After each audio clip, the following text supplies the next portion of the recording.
সচিনের অবসর প্রসঙ্গে বলতে গিয়ে নিজের অবসরের আক্ষেপ বেরিয়ে এলো সৌরভ গঙ্গোপাধ্যায়ের গলায়। সালটা 2008। হোম সিরিজে অস্ট্রেলিয়ার বিরুদ্ধে খেলে শেষ হয়েছিল সৌরভের 12 বছরের টেস্ট কেরিয়ার।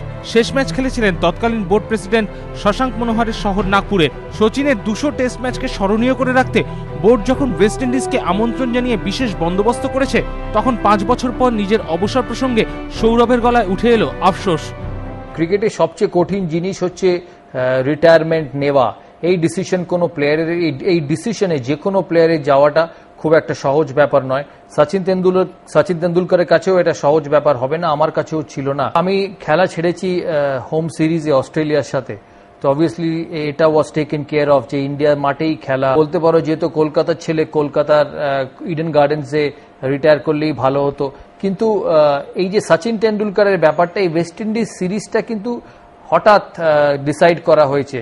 যখন আমি রিটায়ার করি তখন অস্ট্রেলিয়া সিরিজটা এফটিপি মানে ফরেন ট্যুর প্রোগ্রামে আইসিসি অলরেডি ছিল, সেজন্য এটাকে তাড়াহুড়ো করে অর্গানাইজ করার দরকার পড়েনি, বা তার মাঠ যে ফিক্সচার সেটা ডিসাইড করার দরকার পড়েনি। তবে সচিনের সম্ভাব্য 200 টেস্ট নিয়ে শুভেচ্ছা জানালেন দরাজ সৌরভ।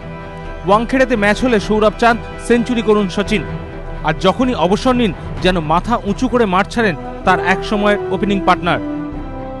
আমি এটাই চাইবো যে ও ভালো খেলুক, আমি এটাই চাইবো যে ও রান করুক, আর যদি সেঞ্চুরি পারে সেঞ্চুরি, নাহলে রান করুক। কারণ আমি চাইবো যেদিনই সচিন তেন্ডুলকর খেলা ছাড়ুক, বম্বেতে হোক, নিজের মাঠে হোক, বাইরের মাঠে হোক, সে যেন মাথা উঁচু করে খেলা ছাড়ে।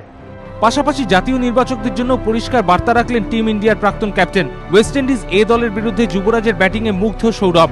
অবিলম্বে ভারতীয় মিডল অর্ডারে দীনেশ কার্তিকের বদলে যুবিকে দেখতে চান সৌরভ।